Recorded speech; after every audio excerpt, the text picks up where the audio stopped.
Supremo assume as atividades pecaminosas ou piedosas de alguém.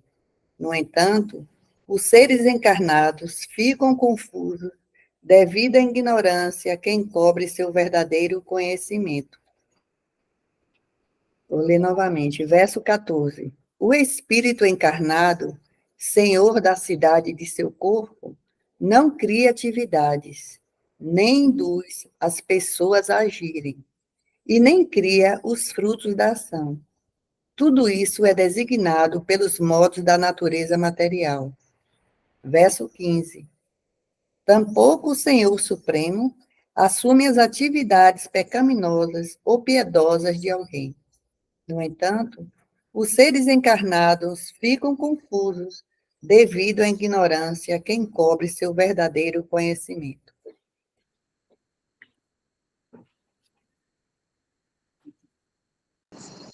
Gratidão. E agora vamos fazer a contextualização. Não sei se vai ser Prabhu Devananda, se vai ser Devi. Eu vou fazer a contextualização aqui, tá? Bom dia, Prabhu. Om Namo Bhagavate Vasudevaya. Om Namo Bhagavate Vasudevaya. Om Namo Bhagavate Vasudevaya. Om.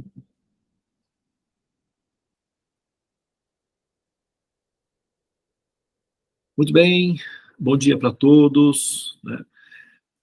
Nós não estivemos aí na abertura da sala, porque a gente estava numa outra sala. Nós estamos retomando o estudo do tratado. Coincidentemente, esse verso aqui é um dos versos que nós estudamos, né? Um dos principais versos, que é a base de toda a nossa exposição acerca da explicação védica, né?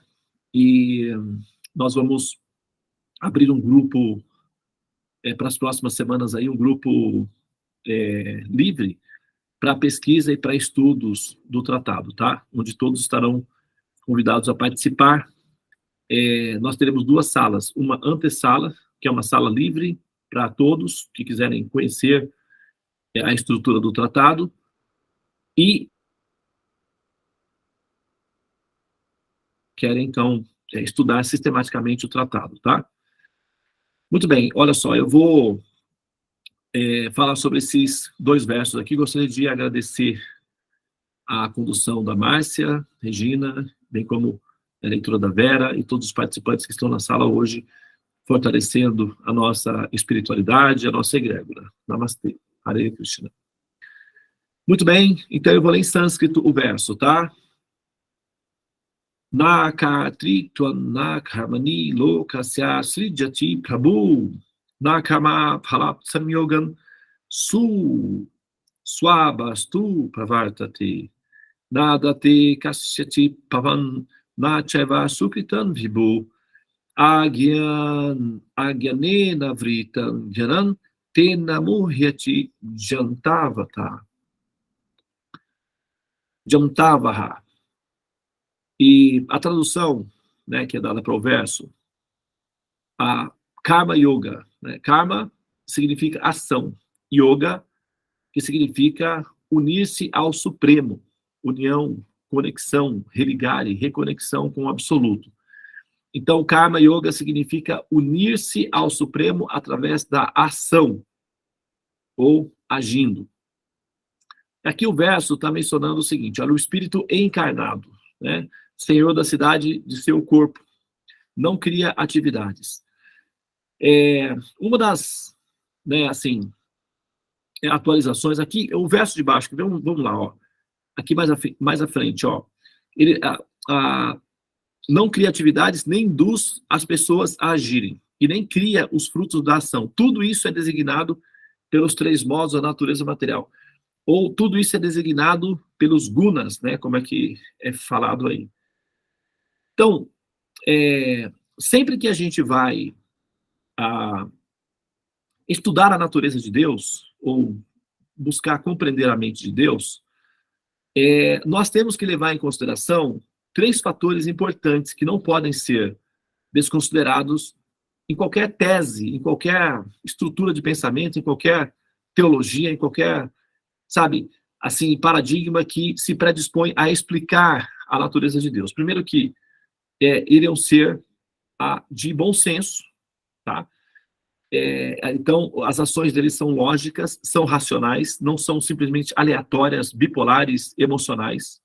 Não tem uma lógica sustentável de longo prazo, e, portanto, nós estamos falando de bom senso. Ele é uma pessoa inteligente e, ao mesmo tempo, uma pessoa compassiva. Inteligente, de bom senso e compassiva. Tá? Então, sempre se parte do princípio de que Deus criou a alma e colocou a alma, criou o mundo material e colocou a alma dentro do mundo material para encarnar e evoluir. Então, essa é uma ideia que existe, né? E ela não é, assim, completamente errada do ponto de vista didático, de dar uma noção do que está acontecendo. Entretanto, quando nós aplicamos os princípios que envolvem inteligência e compaixão, essa afirmação, ela já não funciona mais, tá? Dizer que Deus criou o mundo material, criou a alma e colocou a alma dentro do mundo material para encarnar e assim evoluir. Essa tese, ela é boa na primeira instância, depois ela já não se torna mais funcional, pelo seguinte motivo. Veja bem, é uma coisa bem simples, tá? Imagina que você, tá? Imagina que você que está me ouvindo agora seja meu filho ou minha filha, tá? Agora, imagina que você queira ser, né, na metáfora simples, uma metáfora bem simples, imagina que você queira ser piloto de helicóptero, ou piloto de avião, ou piloto de Fórmula 1, enfim, piloto, sabe, de um equipamento perigoso que você pode se machucar ao pilotar. Então, como eu amo muito você, sendo você minha filha ou meu filho, como eu tenho amor a você, então eu estou vulnerável. Se você sofrer, eu também sofro. O amor é assim. Todo mundo sabe disso. Qualquer mãe sabe disso. Sabe, quem não entende disso é porque não é mãe ou não tem amor. Mas qualquer mãe, que é uma mãe natural, sabe que se o filho sofre, ela também sofre. É natural. É sempre assim, tá? Então, qualquer pessoa que ama está, de certa forma, vulnerável. Por quê? A pessoa amada, caso ela sofra, você, a pessoa que ama, também vai sofrer junto. Isso é consenso geral, tá? Imagina que Deus seja uma pessoa que ame. Imagina que Deus seja uma pessoa que tenha amor. Então, se as almas sofrem, e se ele é um ser de amor, e ele ama essas almas, automaticamente ele sofre junto. Só que, como ele é infinito, e ele tem infinitas almas, se elas sofrerem, ele vai sofrer infinitamente. E é uma lógica bem simples, tá? Agora, imagina, voltando à metáfora, que você é meu filho ou minha filha. Se você quer ser piloto de avião, eu não vou colocar você num avião, porque você pode se machucar, num helicóptero ou num carro, você pode se machucar. Então, é mais prático, é mais inteligente, é mais compassivo se você for para uma escola e aprender isso tudo em um simulador. É mais inteligente. Então, um simulador é mais inteligente, é mais prático, é mais racional, é mais consciente, é mais coerente, é mais sóbrio, é mais natural, é mais realístico. Ok? Nós fazemos isso com os nossos filhos, porque nós não queremos que eles se machuquem. Então, nós criamos simuladores para eles aprenderem a cometerem muitos erros no simulador, para que eles não tenham que cometer esses erros na vida real e sofrer as consequências disso. Então, agora imagina que Deus seja uma pessoa inteligente. Vamos imaginar que ele só seja inteligente da mesma quantidade que os homens, que os seres humanos. Vamos imaginar que Deus não seja nem um pouco mais inteligente que os seres humanos, mas só inteligente enquanto os seres humanos, que já não é muito, mas já dá para fazer alguma coisa. Então, se ele fosse inteligente somente enquanto seres humanos, e a gente está apostando que ele é mais que isso, mas vamos considerar que ele seja inteligente só igual aos seres humanos, mas ao mesmo tempo tenha recursos suficientes, então ele não precisaria criar um mundo material e colocar as almas lá para encarnar. Bastaria que ele criasse uma simulação. É muito mais prático. Porque aí as almas cometem os erros que são necessários, sem necessariamente se machucarem. Então, o mundo não seria real, sim uma simulação de realidade. Se isso estiver correto, então faz sentido dizer que o espírito, né, entre aspas, encarnado, porque ele entende que está encarnado, mas na verdade ele está condicionado ao corpo, acreditando que está encarnado. O espírito, que é o senhor da cidade do corpo, não cria atividades. Ele não cria. Então, se ele está encarnado, então ele deveria fazer alguma coisa, mas ele não cria atividade. Nem induz as pessoas a agirem. E nem cria frutos da ação. Tudo isso é designado pelos 3 modos da natureza material.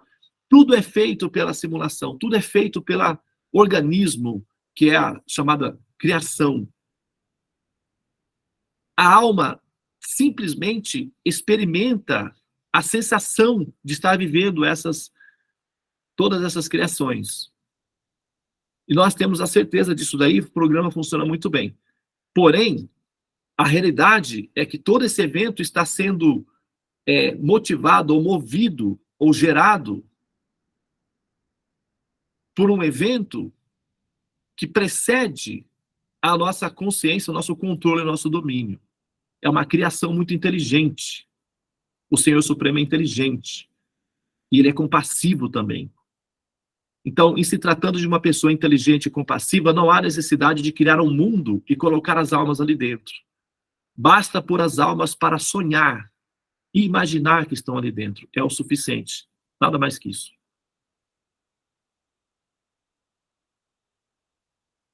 Então, esse entendimento não é um entendimento comum, não é um entendimento fácil de assimilar.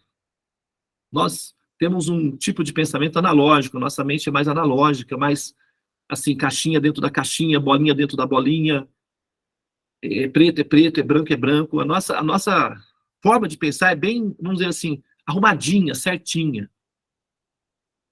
Mas a realidade é paradoxal, é mais complexa que isso, é mais madura. Então, quando a gente sai da nossa infantilidade, a nossa infância espiritual e entramos na nossa maturidade de consciência, então esses conhecimentos, eles são necessários para corresponder ao nível de compreensão que nós podemos ter acerca de Deus. Entender a natureza de Deus também significa amá-lo, porque na medida em que você compreende como ele faz, com a inteligência que ele usa, com a predisposição de boa vontade, de bom senso e de compaixão, você consegue apreciá-lo de maneira real. E a apreciação é o início de uma relação de afeição e de amor verdadeiro. Então, é muito importante a gente entender as coisas como elas são, para que nós possamos despertar literalmente em nosso coração a experiência de amor a Deus. Livres de receios, livres de medos, livres de confusões, é como está falando aqui no verso, olha, as almas ficam confusas, livres de confusão. Tá bem? Então, esse daqui é o tema principal do nosso estudo, que é o tratado, que é, na verdade, o estudo do tratado é a verificação da essência dos ensinamentos védicos acerca da natureza de Deus e do porquê a criação. Tá? Então, nós partimos sempre do princípio de que a criação é um fenômeno virtual, chama-se Maya, ou ilusão, no sentido literal, não no sentido metafórico, no sentido literal. E para isso nós utilizamos a palavra simulação, para facilitar a racionalização, tá bem? Muito bem. Então, eu sei que a maioria de vocês não estão acostumados com esse tipo de terminologia, mas aos poucos é natural que, sabe, vocês vão assimilando, né, vão acompanhando aí, tá? Não é preciso, não é obrigado a acompanhar, mas o simples fato de ouvir já, sabe, cria as bases iniciais para você progredir e, quem sabe, em algum momento aí, até se interessar, literalmente, por entender o assunto. Isso pode ser definitivo na hora da sua, estabelecer a sua relação definitiva, consciente com o Criador, tá bem? Muito bem, então eu vou parar por aqui. Namastê. E muito obrigado pela atenção de todos vocês. Hare Krishna, Krishna Krishna, Hare Hare, Hare Rama, Rama Rama, Hare Hare. Ó energia suprema, amor divina, ó Mahamanta, libertador do ser, desperta-me, eleva-me, envolve-me, protege-me. Hare Krishna, Hare Om, Shanti, Namastê, Om Tat Sat. Gratidão, Prabhu. A gente